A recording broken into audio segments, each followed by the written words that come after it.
Excellent. So perfect. So hi, welcome everyone. I'm Nick Vermeulen. I'm a partner with PwC based in Guernsey in the Channel Islands. My current role is to lead on innovation and technology for the Channel Islands firm, and I'm delighted to be here this afternoon on this webinar talking to you about innovation in times of adversity. Delighted to be joined by Leyla. I'll hand over to her for a brief introduction. First, a couple of housekeeping points. Obviously, this webinar is being recorded, so we can play it back at a later date. So please be aware of that. You will be able to ask questions as we come through the webinar, either on the top right of your screen. It's the top right of mine anyway. There's a little button which has got the chat capability if you want to post them in there. But we will have a section part the way through the presentation where we'll take some questions and then we'll continue on. So I'm going to hand over to Leyla and she's going to tell you who she is. Good afternoon, everybody. Lovely to be here. I'm Leyla Yildirim. As Nick said, I'm the Chief Strategy Officer for PwC in the Channel Islands. I've had quite a varied career in journalism, in law, and 20 years in PwC, which makes me sound really old, doesn't it? But one of the things I was lucky enough to do in a global role for the firm is work with our in-house financial services innovation team. So great to be bringing some of that to the session today, and thank you to the Digital Greenhouse for giving us the opportunity. Nick. Perfect. So there's no doubt everyone's fully aware that we're in a period of crisis. You know, most of you are working from home. I'm working from home. It's been quite interesting. I've had to create a whole another area where I could work from because my children, one came back from university and another got sent home from school one day and kicked me out of my office. So it has been a challenge, but what we found is that in periods such as these we get a lot of innovation. So we wanted to talk about that and actually figure out, can we use this period actually to shift what we're actually doing and actually move things forward in a greater pace than we might have otherwise been doing. So what we've been doing within PwC, and I'm sure it's the same within your own businesses, is focusing on maintaining continuity. It's been really important for us. We're using Google Chat. Obviously, we moved over to Google about 2 years ago. Without that technology, we would have struggled to keep the wheels turning. So we are using technology in different ways, and we want to continue trading and continue paying our staff. And we were saying to my wife at lunch today, we are really lucky we can all work from home. There's businesses out there which rely on being able to go somewhere and do something. We're in the professional services industry, so we can actually all work away. It has been interesting, different ways of working. What we've actually found is we're communicating a lot more with staff, and we're actually having to do a lot more of that to actually keep people engaged and actually making certain they're serving our clients as we want them to. But as I said a moment ago, history shows us that in times of adversity, humans invent stuff and they become very creative. They look at a problem and they say, well, what can we actually do about that?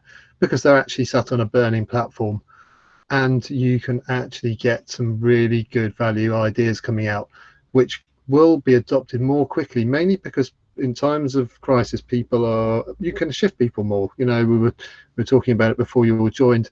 If I'd said to our partners 2 years ago, I want everyone to work from home, it would have been a 3-year project. Yeah, well, we did it in 12 minutes. Yeah, so that would have taken a significant amount of time. So we know that we can actually use this period to actually change how we work and how we operate. Great examples, we've just gone through VE Day and the Liberation. Great examples, from a wartime period, the Spitfire and the jet engine. The jet engine was around before World War II. But it rapidly progressed over that period, mainly because there was a competing team over on the right hand side, in Germany, also working on the same types of things. and there was a necessity to actually bring that forward. So in times of crisis, you can actually really reshape what you're doing and move forward really well. So we want to talk about some of those examples and what we've been doing locally. We're going to give you a COVID-19 example that we were involved in, just so you've got a bit of an idea, and then we'll take some questions. And yeah, I do like setting homework, and going to have a bit of a challenge. So we've got actually something to pick up that's a bit interesting next week. So there will be some homework. You've been warned, but hopefully it's interesting stuff, and you'll be engaged by it. Hand over to Leyla, and we'll go from there. Okay, thank you, Jade. Look, we just quite like this quote from Heather Simmons. She wrote a book called Reinventing Dell, which was, and she's kind of largely credited with the person who turned Dell around after its slump in the late 80s, early 90s. But we just like this quote about disrupting your industry, changes consumer behavior, alters economics, and transforms lives. So look, we wanted to, Jade, if you pop onto the next slide, take some more recent examples from maybe two big crises that we're on this call familiar with. The first would be the SARS epidemic, and many of you might remember this back in 2002 to 2004. It was a pandemic that affected many countries across Asia. It was a respiratory illness, a bit like COVID-19. And many people think that the reason so many Asian economies have coped so well with COVID-19 is because they already had that practice run with SARS, 18 years ago. But what happened when SARS struck was that people found they were no longer able to go out, either because they didn't want to or they weren't permitted to go out and buy goods from shops. And so sprung the birth of an organization called Alibaba, which is like the Amazon of Asia, and became extremely successful. And what Alibaba did was create an online shopping experience so that consumers could directly order whatever they wanted online from a very, very wide range of goods and have them delivered to their homes. And that really changed the shopping habits of people across Asia on a permanent basis, even once SARS had moved on. And what it meant for Alibaba was that they built up this fantastic brand, a lot of trust among their consumer base, and then it allowed them to expand into lots of new products and service areas, including financial services. So they have a lot of lending products now, insurance products, and it's become one of the biggest organizations in the world. Led by a guy called Jack Ma. More recent history, and maybe a bit more relevant to us, was the financial crisis of 2008. I don't think any of us would forget that. But really, that crisis was the birth of what we know as fintech now. So as all the banks and major financial institutions became so preoccupied with debt, with having been bailed out by governments and having to navigate those difficult times, with an absolute onslaught of regulation that they had to deal with, not to mention the damage to their brands and the credibility that they had among customers. They were so distracted that this created a real opportunity for smaller firms to get in and start coming up with innovative products for customers. And these smaller firms didn't have all the baggage that the big entities had. They didn't have to be thinking about, how do I repay the bailout money that the government's given me? They were far less encumbered by regulation, because regulators, frankly, hadn't really got round to paying attention to the smaller businesses. They were more concerned with the big ones. So it meant that they were able to come in and offer some really great products to clients. And we started to see in the payment space, for example, some great new products that customers loved. The insurance sector, we're all very familiar with online comparison sites those sprung up out of the financial crisis. Crowdfunding became a thing. As banks started lending less, people found new ways to source funding from a very wide and disparate range of places and investors. And what that all did. Oh, and the other big one that's I know is very close to Nick's heart is the whole blockchain cryptocurrency space as well. So lots of amazing innovation. All of those pretty much sprang from these small niche little firms, small startups. And then as the larger financial services institutions began to recover, they also wanted to be in this space. So we started to see many of our clients, the big financial organizations, really investing heavily in innovation, creating in their own businesses these big innovation teams, because they wanted to get a slice of the action as well. And really, what we've seen then is a complete transformation of the industry, which is totally different to how it was in the early 2000s, forever changed. So I think that's just an example of, if we think of the scale of the financial crisis versus what we have now, something that's on a global scale affecting every industry, we can only imagine how this is going to transform so many industries over the coming years. Nick. Perfect. Yeah, and I just add a little bit to that because I think that there's massive opportunities in that transformational space. So if we look back on the 2008 changes that Leyla's just taken us through, we picked up Funding Circle as a client as a result of those changes, and we ended up seeing direct lending funds down in the islands. So going into various types of lending that we would never have seen before, so we had a really good offering from the islands that people adopted because they had a need to actually find direct lending which they couldn't get from their bank anymore. So a case of us innovating at the time to actually meet the client need. So I said I would give you an example, a more recent example, and what I thought I'd do is just talk through something that we did month and a half ago, 2 months ago. I can't remember now. Time has mashed into itself up. So it's about a month and a half ago, I think. So we went out to the states of Guernsey, and we basically said to them, look, we're here still. We're just about to work from home. Let us know if there's any problems that you need help with. And you wouldn't expect them to come back and say they want us to help with manufacturing PPE. I'm an accountant. What do I know about PPE? I didn't even know what PPE was. I had to look it up. So suffice to say, we do know what it is now, all of us. So and their problem was, look, the biggest thing we can't find, all the supply chain is gone. Everything's gone. China's shut down. Can't get any PPE whatsoever onto the island. We're really struggling, and specifically, we don't have face masks.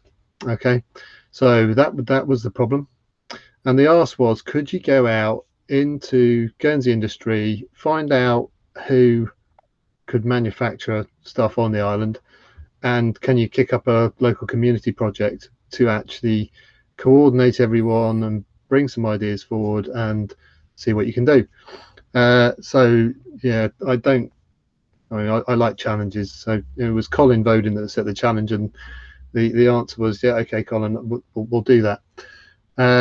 So we went out, spoke to a number of people, found out that we've got the likes of Intersurgical over here who generate and produce stuff for the medical equipment. So we've got some knowledge on island, got them together with the other guys, just started chucking up ideas, trying to look for a solution, and we came down back onto the face mask because they couldn't find them at all.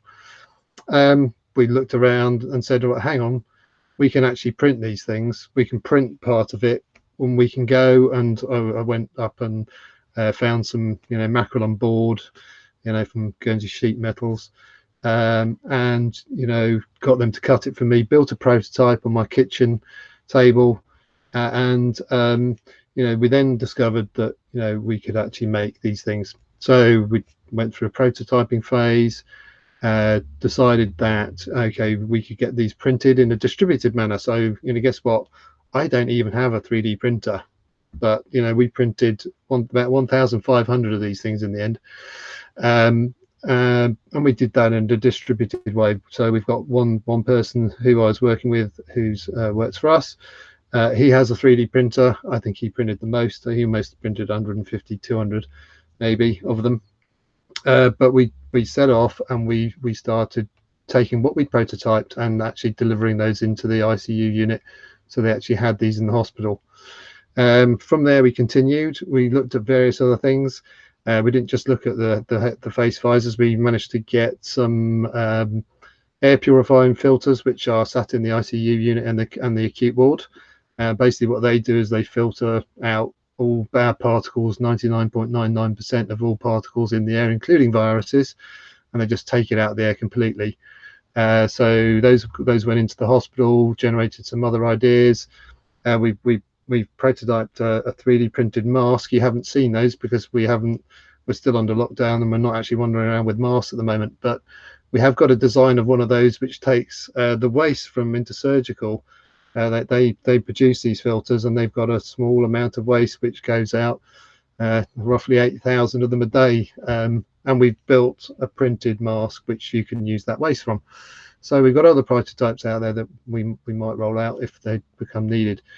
We then looked at how we were producing them, and it roughly takes a number of hours to print one of those orange things, which is the visor piece which goes around your head.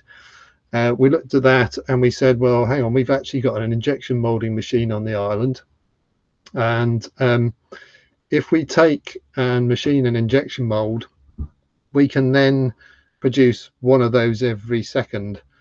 Yeah, so our issue then became not the 7 hours to print the head shield. It became the supply of the macrolon. And so we looked at how we could then actually use a piece of acetate to produce something very similar, a lot lighter weight, but we then could produce that at volume. And those have been sold out to St John's. So if you see St John's driving around with a visor on, that's probably one of the injection molded ones. So what we did was, and we think that you've got a number of steps when you start looking at ideas and innovation. You've actually got to start with what is the problem. If you don't have a problem, every solution you're just coming up with is probably not going to get the traction it deserves. Then actually generating ideas and building the solution requires a lot of collaboration, because you won't have all the solutions yourself. I've never cut a piece of macrolon, but it turns out that I do know the head of the grammar school really well, and the grammar school have got a laser cutter, and they cut all that macrolon for us, and they took the design, tweaked it, and gave me back the prototype. So they were involved in the prototyping stage. So you need to actually generate ideas, find solutions with other people, and collaboration will be required even just to get to the prototyping stage. And then even once you hit the production stage, you should then be looking at, okay, well, how can we make this more efficient? Is there anything else we can do differently? And not be afraid of making yourself redundant. I had the 1,500 I said of these face masks. They went through my garage. I'm glad my garage is now free of them again. But so when you look at production, you should then be looking at how can we make this more efficient, and producing the stuff with an injection molder, a second face band is what we did. So that hopefully gives you a good idea. We did all of that with a WhatsApp group. You'd have seen the Facebook group that we ended up putting together to get the message out to everyone. We wanted to do the distributed printing. They then have gone on to produce the headbands which go behind masks and stop people getting worn out ears. They've been producing those, but it was a coordination exercise at the start, which was really got the movement going. So hopefully that gives you a bit of a story and a bit of an example of innovation on the island. And I think it's really highlighted to me about what we can actually do on this island. And when we come out of this crisis, I think we should be looking at what we can actually produce closer to home, rather than, you know, buying stuff from China and expecting it to come winning its way over to us. So yeah, Nick, what I love about that story is, you know, you had no background whatsoever in healthcare or medical equipment or manufacturing goods, and yet somehow in the space of a short period of time, we were able to produce this this equipment.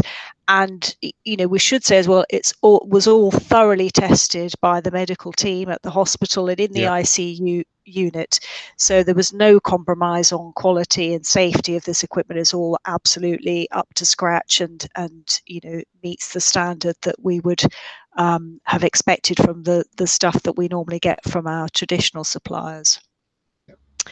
Great. So look, just really to capture what Nick said, and you know, based on the stories we gave earlier, there are really 5 key steps that we need to go through when we look at innovation. The first one of those is framing the problem, which sounds really obvious, but often we don't even know that we've got a problem till it punches us in the face. You know, so who would have thought that we would even need PPE equipment on this scale 3-4 months ago? So sometimes it's only when we're in the midst of the fire that we realize that there's an issue. So trying to frame what that problem is and understand it is the first step. The second piece, which I think is so critical and really apparent in Nick's story, is pulling the team together. So just listening to Nick, you know, you had medical equipment producers, you had schools, you had people from government, people from healthcare, people from PwC, you had Guernsey Sheet Metals, you know, a really wide and diverse range of people with different backgrounds, different expertise, all pulling together to solve an issue. None of those individuals on their own could have solved the problem, but together with that variety of experiences, really that's what made the difference. And I think that this is where sometimes in organizations, they'll put together an innovation team, but that team are all people of a similar kind of style and a similar way of thinking, and all you end up then with is just a kind of groupthink, very kind of single-minded approach to problems. The real key to success is pulling together a team of people who are completely different. That's where you're going to get the richest ideas. The third step then is generating the ideas and brainstorming. Now, obviously, in the environment we're in now, it's very difficult to get people together physically in one place, which is sometimes the best way to generate ideas. But there are lots of really cool and creative ways that you can do brainstorming and ideation. So Nick used WhatsApp, but Google Jamboards is another really great tool that we use in the firm to do that idea sharing. The next piece, building and testing, is key, and what I liked about this as well is that in the process of building your prototype and testing, Nick, you then went on to discover other products and other things like the air purifying filters and the kind of enhanced mask design. So it's really by sort of building that prototype, testing again, that you really refine and get the quality output. And then the final piece, the making it happen. And often this is where the real time delay can get stuck, particularly if you've got a product that you're wanting to take out to market externally. There might be a whole range of legal governance compliance issues that you have to go through if you're going to be taking something out to market, particularly the health and safety. But again, as Nick said, there's nothing like a good crisis to kind of speed up the timeline for getting things out to market. And you know, from your starting stand, I think it was probably 3 weeks from beginning to when you actually had the visors ready. But yes, the sort of getting the idea into production and finding ways to kind of speed up that timeline is really key. Okay, so next slide. Yes, so I think some questions. So Abigail, I know you've been gathering some questions in advance as well, and I think we've got one that's popped up there. Yes, so the one popped up here. Nick, what skills did you use when coordinating this project, and how did those compare with the skills you use in your role at PwC? Thank you, Jenny, for that question. Over to you, Yeah, Nick. yeah, it's an interesting question. It's leadership skills. It's cajoling people. It's convincing them to, even though they've been told they're in lockdown, to open up their shed and show me the macaron that they've got on a Saturday afternoon. So art of persuasion is definitely in there. Because otherwise you can't condense the timelines that Layla's just been talking about.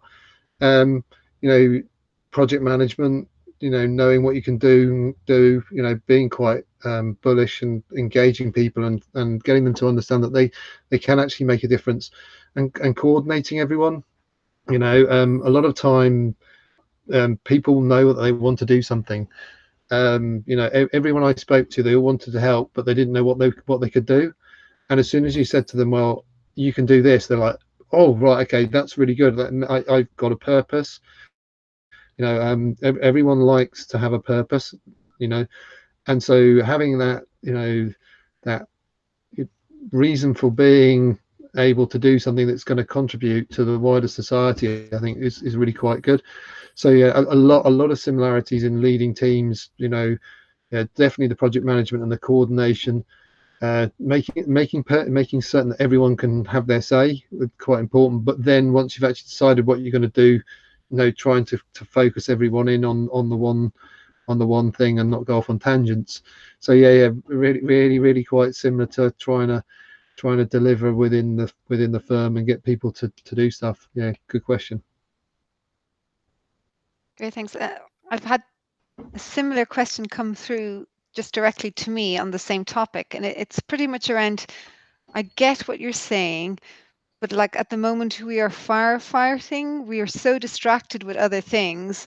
And is there an appetite for a big investment in innovation, or how do we get around that when we're up against it? Yeah. Yeah, well, look, I would say, think back to those financial services examples. It's a disrupt or be disrupted point. If you are kind of oblivious to the idea that someone else may want to come and steal your lunch, then you're not going to be around for very long. And I think it's what this crisis has showed is the importance of technology in whatever industry you're in. And I think every business should be thinking about ways to do things smarter, quicker, more efficiently. But I do think there is something in the saying, to the disruptor go the spoils. And I think it needn't be something that takes 3 years to develop and then another 3 years to roll out. Maybe that's kind of what people think of when they think about new products and innovation. Really, you can accelerate the timetable, and it doesn't always have to be that you have to come up with the idea in your organization. You can reach out into the community, into others who might have a similar connected interest, and do it in a collaborative way. And I think that's, Nick, in business where we've seen there's another great, the blockchain example is another really great local one that Northern Trust, PwC and others collaborated on. So you can reach out to other businesses that may have a common interest and do these things together. Yeah, and I think people use the word agile and they don't always know what that actually means. You don't have to do a big rollout, but in this world you need to be constantly improving, and you should be doing that in an agile way. So small incremental changes that when you look back you realize you've shifted a long way. Yeah, so an agile approach to change is always going to be better than trying to do a big fundamental shift. And as I said, we made the decision to start working from home in about 12 minutes and implemented it. We would have taken ages in a normal practice to try and do that. So change in an agile way, small little steps, test, does it work, would that improve it? It's a constant improvement. And you know, my background originally was in software development. If you try and attack a whole problem in one go, you just won't solve it. So we always talked about divide and conquer. So think about what the hardest part of the problem is, solve that now, bag that, and then think of the next hardest problem. Okay, and then you can incrementally progress down the journey, and you actually end up solving the problem quicker, because by the time you get towards the end, you're actually dealing with the easy stuff, the stuff you already know that you can do, and working in that way, and doing those changes and getting feedback in an agile way and collaborating with other people is what you need to do, because you probably won't be able to do a big, you know, project implementation at this period, but in a space of 8 weeks you should be able to do something and get some changes going, which builds momentum, and it's that momentum which will then make more people within your organization more comfortable about making those changes and actually moving forward. So yeah, take an agile approach is the other tip I give you. Okay, Mike Culverwell has sent through a question. How is this helping to speed up the removal of potential barriers to innovation?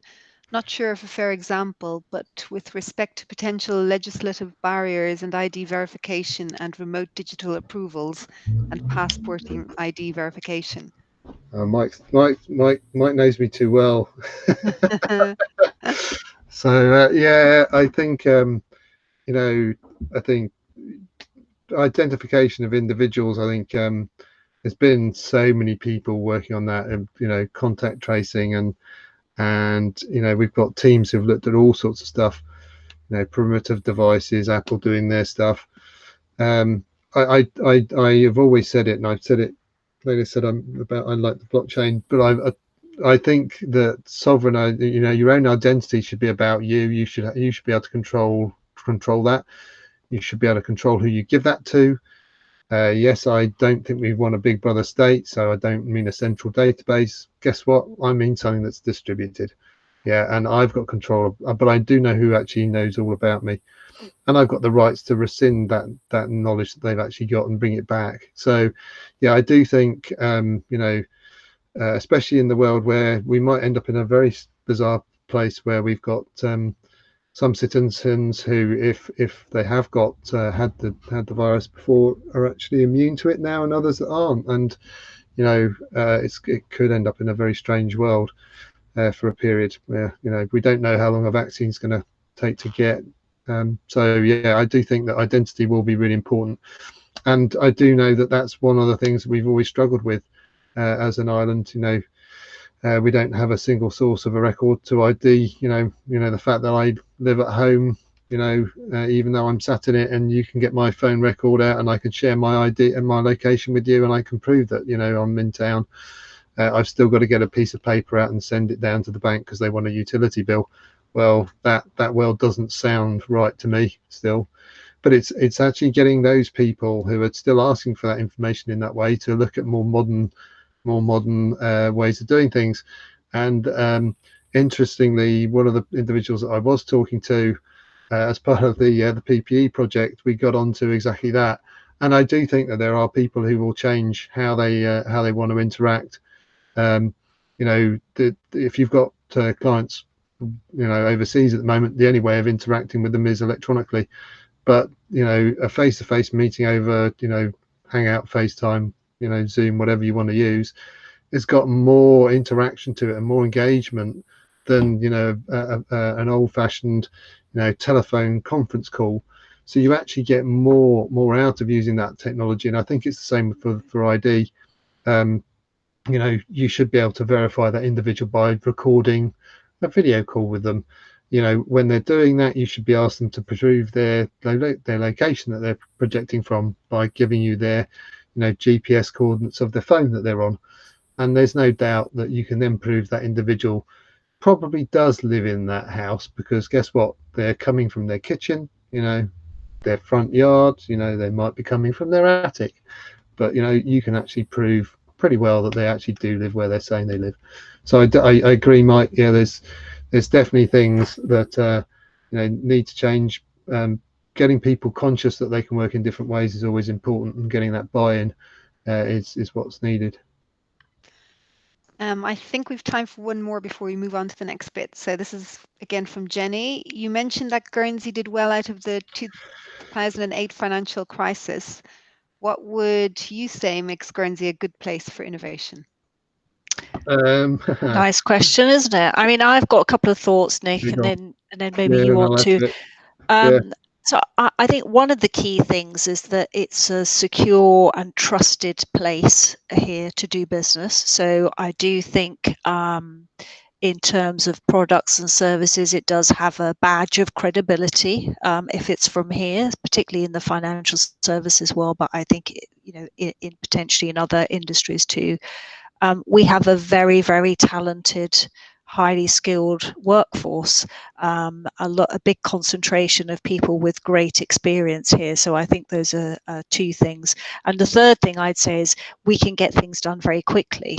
You know, if we need to speak to someone about legislation or someone in government or at the regulator, we can access them very quickly and together make things happen. So I think we have maybe less challenges in terms of that get to market piece than some others would have in much bigger, more complex markets. Yeah. So I think the two words, collaboration and trust. Yeah, those are the two words. So one, we're trusted, and two, we can collaborate really well. So I already gave you the example, but I'll give it to you again. You know, I can send over here. I've got 0 degrees of separation from most people. So if I want to get something done, I can just do it. So I can send someone a message over Facebook. You know, I don't know them from Adam, but within 2 hours, you know, I've told them what I'm doing.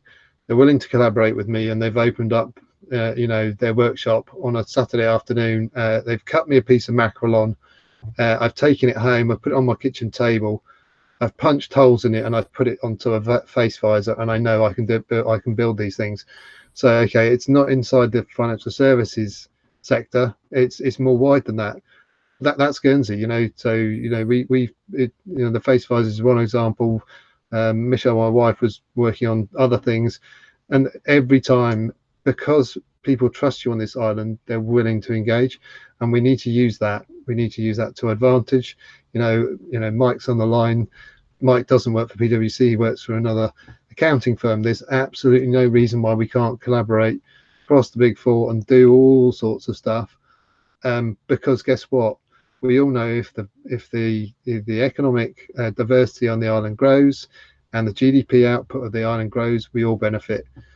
So collaboration and trust are the two things that we've got in spades on this island, and we need to use them. And that's you know, within every single industry. You know, it doesn't matter if it's financial services or the other stuff. Whenever you ask someone over here, if you can explain what you're doing and why you're doing it, and they agree with you, guess what? They're really willing to collaborate.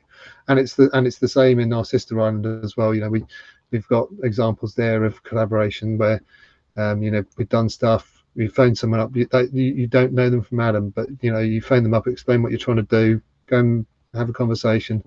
Okay, it's a bit different now. You're going to have face-to-face meetings over a video call. Well, we're just all going to have to be used to that, but it is those two. So homework, Nick. Homework, yeah. So homework. So obviously this is a two-stage webinar. So we thought we'd set you some homework so that we can get some audience participation when we come back. Anyone that's seen me present, I usually start with the audience participation, so that's where we'll go next time. So the homework is basically think about, you know, the problems you're actually facing. Doesn't really matter where it is. You know, it could be your home life. You know, there's not enough broadband in the house or whatever your problem is. Doesn't matter what it is. You know, you're wanting a new way of exercising and you want to think about that. But think about the problem that you're actually facing, and are other people actually facing that problem? Because guess what?